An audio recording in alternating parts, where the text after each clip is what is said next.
ఆకాశవాణి ప్రధానమంత్రి నరేంద్ర మోదీ గారు దేశవ్యాప్తంగా ప్రారంభించిన హెచ్పివి టీకా కార్యక్రమంపై గుంటూరు జీజీహెచ్ నుంచి స్త్రీ మరియు ప్రసూతి వైద్య నిపుణురాలు డాక్టర్ పి దుర్గాకుమారి గారితో ప్రత్యేక పరిచయ కార్యక్రమాన్ని వింటారు. పరిచయకర్త రావుల సాయి గిరీష్. శ్రోతలకు నమస్కారం. ఈనాటి మన ప్రత్యేక కార్యక్రమానికి స్వాగతం. మహిళల ఆరోగ్యం అంటే కేవలం కుటుంబానికి మాత్రమే కాదు, సమాజానికి, దేశ భవిష్యత్తుకు పునాది లాంటిది. మహిళల ఆరోగ్యం విషయంలో ఆలస్యంగా గుర్తించబడే ఒక ప్రమాదకరమైన వ్యాధి సర్వైకల్ క్యాన్సర్. దీనిని గుర్తించిన కేంద్ర ప్రభుత్వం మహిళల ప్రాణాలను కాపాడే లక్ష్యంతో ముందస్తు నివారణకు పెద్దపీట వేసింది. సర్వైకల్ క్యాన్సర్కు ప్రధాన కారణమైన హెచ్పివి వైరస్ నుంచి రక్షణ కోసం ఉచిత హెచ్పివి వ్యాక్సిన్ కార్యక్రమాన్ని ప్రారంభించింది. ఈ వ్యాక్సిన్ ద్వారా చిన్న వయసులోనే బాలికలకు రక్షణ కల్పించి భవిష్యత్తులో ఈ క్యాన్సర్ను దాదాపుగా నివారించవచ్చని అవగాహన కల్పించడం ఈ కార్యక్రమం యొక్క ప్రధాన ఉద్దేశం. ఈ నేపథ్యంలో సర్వైకల్ క్యాన్సర్పై పూర్తి అవగాహన, హెచ్పివి వ్యాక్సిన్ ప్రాముఖ్యత, భద్రత, అలాగే మహిళలు తప్పనిసరిగా తెలుసుకోవాల్సిన ఆరోగ్య జాగ్రత్తల గురించి పూర్తి సమాచారం ఈరోజు మనకందించేందుకు ఈరోజు మనతో పాటు ఉన్నారు గుంటూరు జీజీహెచ్ నుంచి డాక్టర్ పి దుర్గాకుమారి గారు. సో మేడంతో మాట్లాడి ఈ అంశానికి సంబంధించిన పూర్తి సమాచారాన్ని విందాం. మేడం నమస్కారం. మేడం నమస్తే అండి. మేడం, కార్యక్రమంలో ముందుగా మహిళల ఆరోగ్యం విషయంలో సర్వైకల్ క్యాన్సర్ ఎంతవరకు ప్రమాదకరం అంటారు? మన దేశం విషయంలో దీని స్థితి ఎలా ఉందంటారు? సర్వైకల్ క్యాన్సర్ అనగా గర్భాశయ ముఖద్వారంలో వచ్చే క్యాన్సర్. ఈ క్యాన్సర్ మహిళల్లో అత్యంత సాధారణమైన క్యాన్సర్లలో ఒకటి. భారతదేశంలో ఇది మహిళల్లో రెండో అత్యంత సాధారణ క్యాన్సర్గా గుర్తించబడినది. International agency for research on cancer, the Globocan అంటారు, వారి అంచనాల ప్రకారం ప్రపంచవ్యాప్తంగా వచ్చే మొత్తం సర్వైకల్ క్యాన్సర్ కేసుల్లో సుమారు 5వ వంతు అంటే 20% కేసెస్ భారతదేశంలోనే ఉన్నాయి. 5 years ప్రివలెన్స్ తీసుకుంటే 4 to 5 lakhs అంటే 4 నుంచి 5 లక్షల కేసులు ఆల్రెడీ డయాగ్నోస్ అయి ఉన్నాయి. మరి మన దేశంలో ప్రతి సంవత్సరం 1.2 అంటే 1.2 నుంచి 1.3 లక్షల సర్వైకల్ క్యాన్సర్ కొత్త కేసులు నమోదవుతున్నాయి. అంటే రోజుకి 340కి పైగా మహిళలు ఈ వ్యాధికి గురవుతున్నారు. 1 లక్ష మహిళల్లో 18 మందికి ఈ క్యాన్సర్ వచ్చే అవకాశం ఉంది. అందులో ఏడాదికి 75,000 మహిళలు ఈ క్యాన్సర్ కారణంగా మరణిస్తున్నారు. ఇక్కడ ముఖ్యంగా గమనించవలసిన విషయం ఏంటంటే ఒక పాజిటివ్ పాయింట్, ఈ వ్యాధి సులువుగా నివారించగలము మరియు ముందుగానే కొన్ని పరీక్షల ద్వారా తొలి దశలోనే గుర్తించి సులువైన ట్రీట్మెంట్ తో నయం చేయవచ్చు. అంటే క్యాన్సర్ మందులు, రేడియేషన్ వంటివి నివారించవచ్చు. మేడం, ఏదైతే మనకి హెచ్పివి వైరస్ ఉందో, అసలు హెచ్పివి అంటే ఏంటి? ఇది మహిళల శరీరంలో ఎలా ఇన్ఫెక్షన్ గా మారుతుందంటారు? అంటే హెచ్పివి వైరస్ అంటే హ్యూమన్ ప్యాపిలోమా వైరస్. ఇది చిన్న పరిమాణం గల డిఎన్ఏ వైరస్. ఈ వైరస్ అనేక రకాలు చిన్న చిన్న జన్యు మార్పులు చేకూరి 200 పైగా వైరస్లు ఉన్నాయన్నమాట. సో సాధారణంగా ఈ వైరస్ 2 రకాలుగా విభజించబడ్డాయి. ఒకటి లో రిస్క్ వైరస్, రెండోది హై రిస్క్ వైరస్. లో రిస్క్ వైరస్ ఇవి కొన్ని స్ట్రెయిన్స్ ఉన్నాయి, 200 పైన స్ట్రెయిన్స్ అంటారు. సో ఈ స్ట్రెయిన్స్ లో కామన్ గా మనకి కనిపించేవి 6, 11 ఇవి లో risk viral strains. High risk 16, 18 viral strains. So ఈ 6, 11 యూజువల్ గా ఈ క్యాన్సర్ కి దారి తీయవు. ఇవి మనం వాట్స్ అంటారు, అంటే మసూరికలు. ఇవి ఈ వైరస్ వలన వచ్చే అవకాశాలు ఉన్నాయి. మరి 16, 18 అనేవి హై రిస్క్ వైరల్ స్ట్రెయిన్స్ ఇవి. సో ఇవి ముఖ్యంగా ఈ క్యాన్సర్ కు ప్రధాన కారణాలు. ఇంకా 31, 33, 45, 52, 58 వైరల్ స్ట్రెయిన్స్ కూడా ఉన్నాయి. ఇవి కూడా హై రిస్క్ వైరల్ స్ట్రెయిన్స్ గా కన్సిడర్ అవుతాయి. సో ప్రపంచ వ్యాప్తంగా సుమారు 70% సర్వైకల్ క్యాన్సర్స్ హెచ్పివి 16 and 18 వల్లనే కలుగుతున్నాయి. ఇవే high risk viral strains. So ఈ వైరస్ ముఖ్యంగా లైంగిక సంపర్కం ద్వారా వ్యాధిని వ్యాపింపజేస్తుంది. సో ముఖ్యంగా జెనిటల్ ఆర్గాన్స్ అంటే జనేంద్రియాల భాగాలు, గొంతు మొదలగు కణాలు అంటే ఈ పై పొర ఎపిథీలియం గాని మ్యూకోసాలో ఉండే కణాలకు ఇది ఈ వైరస్ ప్రవేశిస్తుంది. సో ఈ కణాల్లో బేసల్ లేయర్స్ లో ప్రవేశించినప్పుడు సెల్ లోనికి వెళ్ళిన వలన మన శరీరం యొక్క ఇమ్యూన్ సిస్టమ్ ఈ వైరస్ ని ఫారిన్ బాడీగా గుర్తించదు. సో ఈ వైరస్ లోనికి వెళ్ళి మన డిఎన్ఏతో ఏకీకృతమయ్యి దాన్ని అనేక సెల్లో అనేక మార్పులకి కారణమవుతుంది. ముఖ్యంగా E6, E7 ప్రోటీన్స్ ఇవి సెల్లో ఉండే వ్యాధి నిరోధక శక్తిని తగ్గిస్తూ ఉంటుంది. సో దీన్ని సెల్ మ్యూటేషన్ అంటారు. ఈ సెల్ మ్యూటేషన్ కారణమైన వలన ఇవి కొన్ని సంవత్సరాల తర్వాత క్యాన్సర్ కణాలుగా మారే అవకాశం ఉంది. అయితే ముఖ్యంగా ఇక్కడ 70% అంటే 70% ఈ హెచ్పివి ఇన్ఫెక్షన్ 1-2 సంవత్సరాల్లో మన శరీర వ్యాధి నిరోధక శక్తి వలన వైరస్ ని తొలగిస్తుంది. కానీ కొన్ని కారణాల వలన ఇది పర్సిస్టెంట్ ఇన్ఫెక్షన్ గా, ఆ ఇన్ఫెక్షన్ సెల్లో తొలగించలేనప్పుడు ఇది పర్సిస్టెంట్ ఇన్ఫెక్షన్ గా, అంటే దీర్ఘకాలిక ఇన్ఫెక్షన్ గా మారిపోతుంది. మేడం, హెచ్పివి వైరస్ వల్ల సర్వైకల్ క్యాన్సర్ ఎలా ఏర్పడుతుంది? అసలు ఇది ఎంతకాలంగా క్యాన్సర్గా మారే అవకాశం ఉంటుంది? అవునండి. ఎప్పుడైతే ఇది పర్సిస్టెంట్ ఇన్ఫెక్షన్ గా మారుతుందో, ముఖ్యంగా high risk HPV virus 16 and 18 ఇది సర్విక్స్ కణాల్లో దీర్ఘకాలికంగా ఉండేటప్పుడు క్యాన్సర్ గా మారే అవకాశాలు ఉన్నాయి. ముఖ్యంగా కణ మార్పులు రావటానికి నెమ్మదిగా చాలా టైం పడుతుంది. 8 నుంచి 15 సంవత్సరాల కాలం పడుతుంది. సో అందువల్లనే సర్విక్స్ బాగా ఉన్నప్పుడే స్క్రీనింగ్ తప్పనిసరిగా చేయించుకున్న వలన ఈ సెల్లో మార్పులు మనం గమనించడానికి వీలవుతుంది. కొన్ని గణాంకాలు ఉన్నాయి. 15 నుంచి 20% కేసులు సంవత్సరం లోపల పర్సిస్టెంట్ ఇన్ఫెక్షన్ గా మారే అవకాశాలు ఉన్నాయి. అంటే యూజువల్ గా 70% ఆఫ్ కేసెస్ 1-2 సంవత్సరాల్లో దానంతటదే మన శరీరమే ట్రీట్ చేయగలుగుతుంది హెచ్పివి ఇన్ఫెక్షన్ ని. కానీ ఒక 15 నుంచి 20% కేసులు మాత్రం పర్సిస్టెంట్ ఇన్ఫెక్షన్ గా మారుతుంది. 10% కన్నా తక్కువ కేసులు 2 సంవత్సరాలు పట్టొచ్చు. మేడం, ప్రారంభ దశలో ఈ వ్యాధికి లక్షణాలు ఏమైనా ఉంటాయా, లేక ఆలస్యంగా ఆ లక్షణాలను మనం గుర్తించవచ్చంటారా? ఇప్పుడు ప్రారంభ దశలో ముఖ్యంగా హై రిస్క్ వైరస్ వలన ఈ వ్యాధికి సాధారణంగా ఎటువంటి లక్షణాలు ఉండవు. అందుకే దీన్ని సైలెంట్ డిసీజ్ గా పరిగణిస్తారు. ఇది సర్విక్స్ కణాల్లో, అంటే ఈ సర్విక్స్ కణాల్లో మన డిఎన్ఏతో ఏకీకృతమైన వలన మనం ముందుగా చెప్పుకున్నాము. సో అది ఏమవుతుందంటే మన శరీరం గుర్తించదు. అందువలన ఇన్ఫ్లమేటరీ రియాక్షన్ అనేది ఉండదన్నమాట. ఇన్ఫ్లమేషన్ అంటే ఏమంటారంటే తీవ్ర కణ దాహం అంటారు తెలుగులో. సో ఇదేంటంటే కణాలు కానీ టిష్యూ కానీ మన శరీర భాగాలు కానీ ఎర్రబడటము, వేడి పెరగటము, వాపు, నొప్పి, అవయవం యొక్క పనితీరు తగ్గటం, దాన్ని ఇన్ఫ్లమేషన్ అంటారు. సో మన శరీరం ఎప్పుడైతే గమనించదో ఈ ఇన్ఫ్లమేటరీ రియాక్షన్ ఉండదు. అందువలన సిమ్టమ్స్ కూడా పెద్దగా ఉండవు. ముఖ్యంగా ఈ వ్యాధి క్యాన్సర్ తీవ్రత పెరిగిన కొద్దీ, అంటే ఎప్పుడైతే కణాలు క్యాన్సర్ గా మారడం మొదలు పెడతాయో అప్పుడు లక్షణాలు కొద్దిగా కనిపిస్తూ ఉంటాయి. సో ఈ లక్షణాలు ఏంటంటే అసాధారణ రక్తస్రావం, ఎక్కువగా తెల్లబట్ట అవటం, పొత్తి కడుపు నొప్పి రావటం, ఇటువంటి సమస్యలు రావచ్చు. అందుకే ఎర్లీగా స్క్రీనింగ్ చాలా అవసరం. అంటే మేడం, ప్రస్తుతం మహిళల్లో ఈ వ్యాధి పెరుగుతూ ఉన్న నేపథ్యంలో దీనికి ప్రధాన కారణాలు ఏమై ఉంటాయంటారు? ఈ ప్రశ్నను 2 భాగాలుగా మనం మాట్లాడుకోవచ్చు. మనం పూర్వం ఎప్పుడు సర్వైకల్ క్యాన్సర్ కేసెస్ చాలా ఉన్నా కూడా హెచ్పివి ఇన్ఫెక్షన్ గురించి మనం ఏ రోజు మనకి అవగాహన లేదు. కానీ ఇప్పుడు హెచ్పివి ఇన్సిడెన్స్ బాగా పెరిగినట్లుగా ఎందుకు అనిపిస్తుందంటే మనకు అవగాహన ఉండటం, ఎక్కువ టెస్టులు చేసిన వలన మనము దాన్ని నిర్ధారిస్తున్నాం. రెండోది ఏంటంటే మన జీవన శైలిలో కూడా కొన్ని మార్పులు రావటం. సో ఇప్పుడు మనం ముఖ్యంగా ఈ క్యాన్సర్ కి దారి తీసిన కారణాలు తెలుసుకుందాం. సో ప్రధాన కారణాలు ఏంటంటే ఈ హై రిస్క్ హెచ్పివి ఇన్ఫెక్షన్ వలన దీర్ఘకాలిక వ్యాధిగా మారడం వలన ఇటువంటి కేసులు ఎక్కువగా క్యాన్సర్ కి దారి తీస్తాయి. రెండోది చిన్న వయసులో వివాహం జరగడం.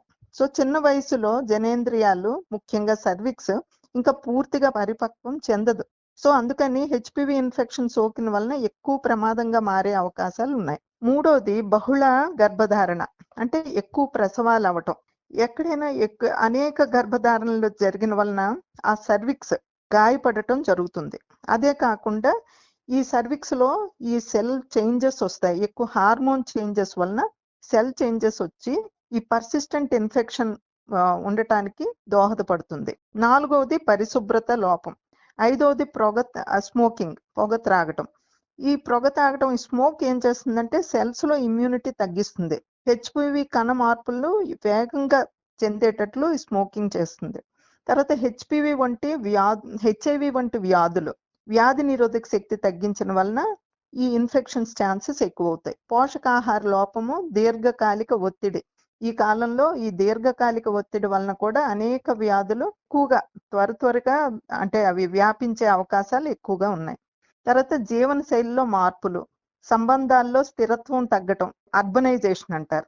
తర్వాత లైంగిక ప్రవర్తనలో మార్పులు, అవగాహన లోపం, స్క్రీనింగ్ లేకపోవటం, వ్యాక్సిన్ అందరికీ కవర్ చేయకపోవడం, దేశాల మధ్య ప్రయాణాలు పెరగటం, విభిన్న జనాభాల మధ్య కలవటం. సో ఇవన్నీ అనేకమైన కారణాలు ఈ హెచ్పివి ఇన్ఫెక్షన్ ని ఇంక్రీజ్ చేయటానికి, అవి క్యాన్సర్ గా మారటానికి కూడా మేడం, మనకి ఏదైతే ఇప్పుడు మన నరేంద్ర మోదీ గారు హెచ్పివి వ్యాక్సిన్ను స్టార్ట్ చేశారు. సో అసలు ఏంటి హెచ్పివి వ్యాక్సిన్ అంటే, ఇది ఎలా పనిచేస్తుంది అంటారు? అసలు ముఖ్యంగా వ్యాక్సిన్ అంటే ఏంటంటే, మన శరీరంలో వ్యాధి రాకముందే దానికి వ్యతిరేకంగా పోరాడే శక్తిని తయారు చేయడం, అంటే ఒక షీల్డ్ లాగా ప్రవర్తిస్తుంది అనమాట.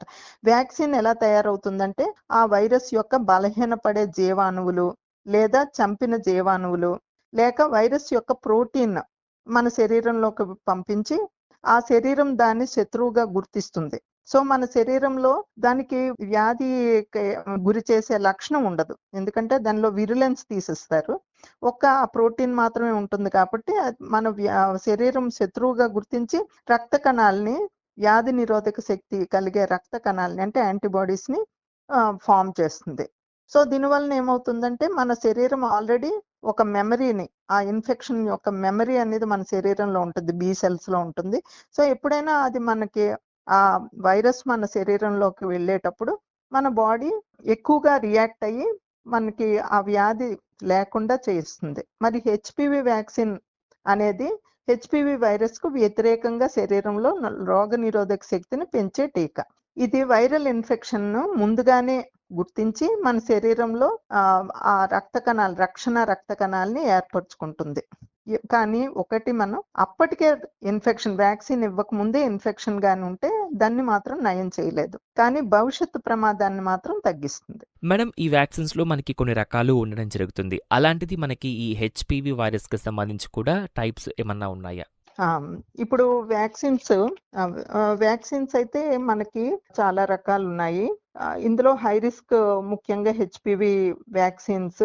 మనం కామన్ గా ఇప్పుడు మనకి వాడుతున్న వ్యాక్సిన్ ఏంటంటే క్వాడ్రివలెంట్ వ్యాక్సిన్ అండి, అది సర్వారిక్స్ అంటారు. క్వాడ్రివలెంట్ వ్యాక్సిన్ ఇది ఎన్ని స్ట్రెయిన్స్ కి పనిచేస్తుందా దాని మీద దీనికి వివిధ పేర్లు ఉన్నాయి.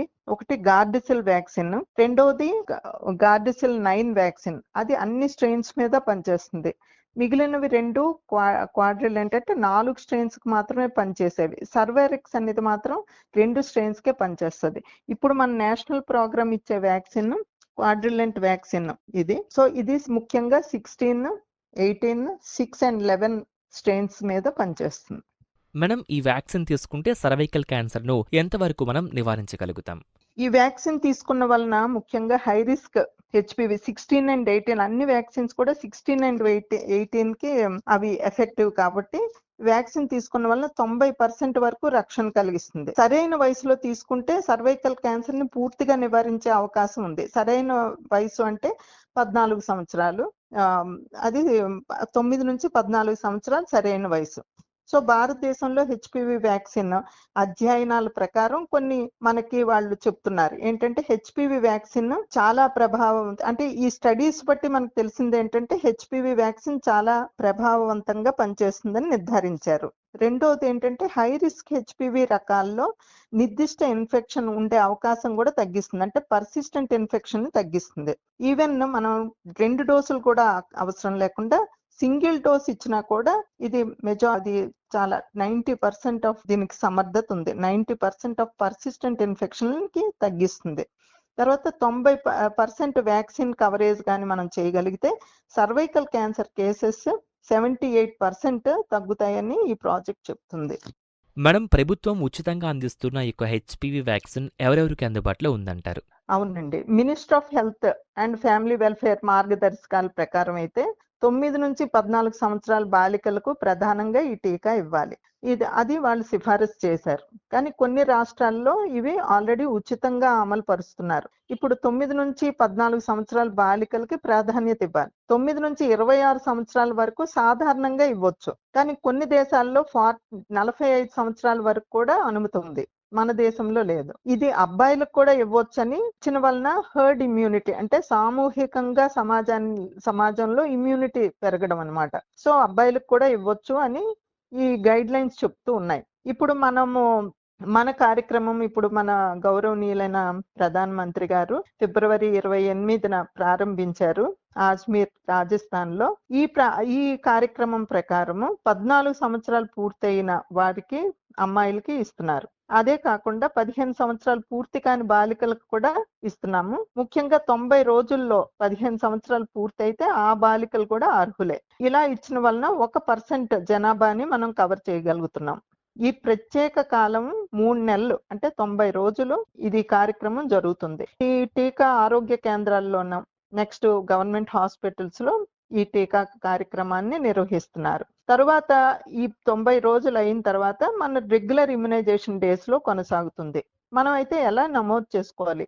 యూవిన్ డిజిటల్ తర్వాత ఆశా వర్కర్ గాని ఆరోగ్య సిబ్బంది సహాయంతో మనం నేరుగా వాకిన్ ద్వారా వెళ్ళి టీకాని తీసుకోవచ్చు. ఈ టీకా తీసుకున్నప్పుడు ముఖ్యంగా పిల్లలు కి గార్డియన్స్ పేరెంట్స్ గాని ఉండాలి. మేడం, ఈ వ్యాక్సిన్ ఎన్ని డోసులు తీసుకోవాలి? వాటి మధ్య ఎంత గ్యాప్ ఉంటుంది? అంటే మనం విధంగా చెప్పుకున్నట్లు ఈవెన్ ఒక డోస్ కూడా 90% ఎఫిషియన్సీ ఉందని ఇప్పుడు స్టడీస్ నిర్ధారిస్తున్నాయి. సో యూజువల్ గా మనం తీసుకునే వ్యాక్సిన్ మీద డిపెండ్ అయి ఉంటుంది. తర్వాత ఏజ్ 9 సంవత్సరాల నుంచి 14 సంవత్సరాలు మనం వ్యాక్సిన్ తీసుకుంటే 2 డోసులు సరిపోతుంది. అంటే 0 డోస్ 6 మంత్స్ డోస్. ఇది 6 మంత్స్ గ్యాప్ ఉండాలి. తర్వాత 15 సంవత్సరాలు పైబడిన వారికి కానీ డోస్ ఇస్తే 3 డోసులు ఇవ్వాలి. అంటే 0, 2 నెలలకి 6 నెలలకి ఇవ్వాలి. సపోజ్ ఇది ఇమ్యూనిటీ తక్కువ ఉన్న వాళ్ళకి మనం డోస్ ఇస్తున్నప్పుడు ఇది 3 డోసులు ఇవ్వాలి. ఇప్పుడు మనకి ఈ ఇమ్యునైజేషన్ వీళ్ళు ఏం చెప్తున్నారంటే ఇది 10 సంవత్సరాల వరకు మోర్ దెన్ 10 ఇయర్స్ వరకు ఈ ఇమ్యూనిటీ ఉంటుంది. మనం ఇలా 3 డోసెస్ కానీ 2 డోసెస్ కానీ తీసుకున్న తర్వాత 10 సంవత్సరాల వరకు ఇమ్యూనిటీ ఉంటుంది. 10 సంవత్సరాల తర్వాత బూస్టర్ డోస్ ఇవ్వాలా వద్దా అనేది ఇంకా నిర్ధారణ అవ్వలేదు. మేడం, ఈ వ్యాక్సిన్ ఏదైతే మనం ఇస్తున్నామో ముఖ్యంగా మనం చెప్పుకునేది ఏంటంటే పెళ్లి కాని అమ్మాయిలకు వ్యాక్సిన్ ఇవ్వడం చాలా మంచిది అంటున్నారు. సో ఎందుకంటారు అంత ముఖ్యం పెళ్లి కాని అమ్మాయిలకి ఈ వ్యాక్సిన్ ఇవ్వడం? అవును, పెళ్లి కాని అమ్మాయిలకి ఇచ్చిన వలన మనం ముందుగా అనుకునేటట్లు ఏంటంటే ఈ సర్వైకల్ ఇన్ఫెక్షన్ సర్విక్స్ అనేది ఇంకా ఆ టైంలో లైంగికంగా వాళ్ళు అంటే ఇన్వాల్వ్ అయితే వాళ్ళకి ఎక్కువ infection chances, persistent infection chances వచ్చే అవకాశాలు ఉన్నాయి. కాబట్టి వాళ్ళకి ఇచ్చిన వలన మనకి ఎఫిషియన్సీ ఎక్కువ ఉంటుంది. మేడం, జనరల్గా ఆ పేరెంట్స్కు ఉన్న అపోహ ఏంది అంటే కనుక సో ఇంత చిన్న వయసులోనే వ్యాక్సిన్ ఇస్తూ ఉండడం జరుగుతుంది కదా. సో ఇవి తీసుకోవడం వల్ల భవిష్యత్తులో ఏమైనా సమస్యలు మా పిల్లలు ఎదుర్కొంటారా సో అని చెప్పి మనం చూస్తున్నాం, అడుగుతూ ఉన్నారు కూడా. మరి దీనికి మీరేమంటారు మేడం?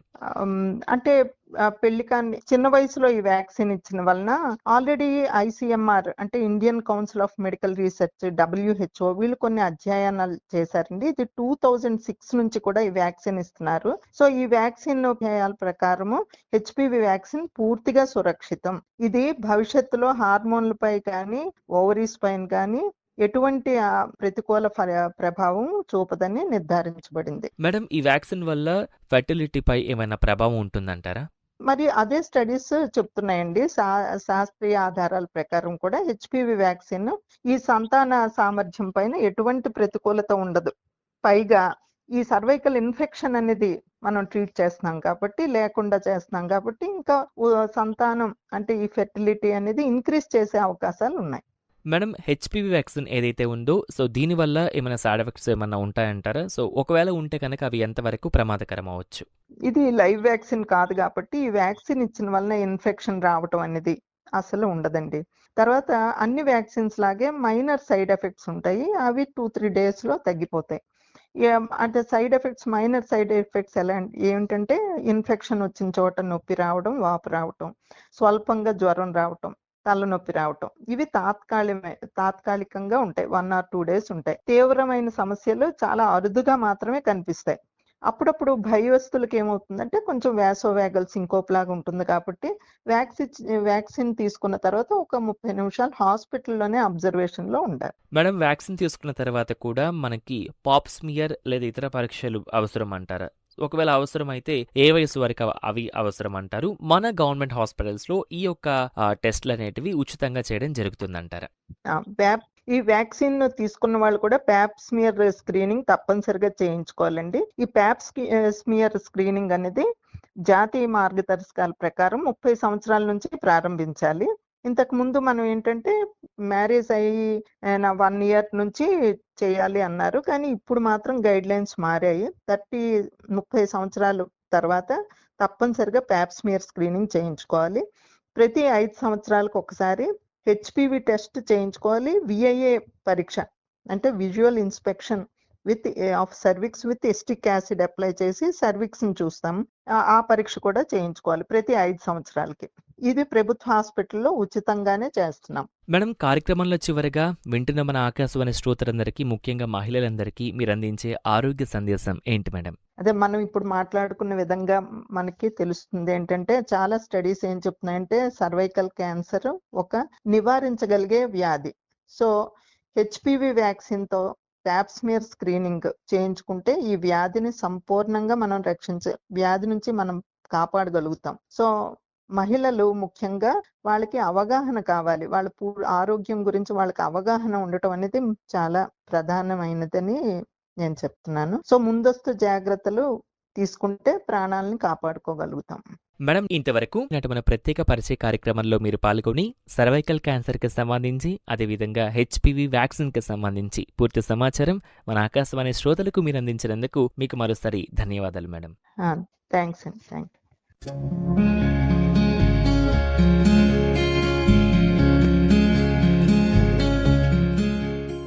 ఇంతవరకు ప్రధానమంత్రి నరేంద్ర మోదీ గారు దేశవ్యాప్తంగా ప్రారంభించిన హెచ్పివి టీకా కార్యక్రమంపై గుంటూరు జీజీహెచ్ నుంచి స్త్రీ మరియు ప్రసూతి వైద్య నిపుణురాలు డాక్టర్ పి. దుర్గాకుమారి గారితో ప్రత్యేక పరిచయ కార్యక్రమాన్ని విన్నారు. పరిచయం చేసిన వారు రావుల సాయి గురీష్. ఈ కార్యక్రమాన్ని మీరు మరలా వినాలనుకుంటే ఆకాశవాణి విజయవాడ ప్రాంతీయ వార్తా విభాగం యూట్యూబ్ ఛానల్ ఆకాశవాణి న్యూస్ విజయవాడలో వీక్షించగలరు. ఈ కార్యక్రమం ప్రాంతీయ వార్తా విభాగం ఆకాశవాణి విజయవాడ కేంద్ర సమర్పణ.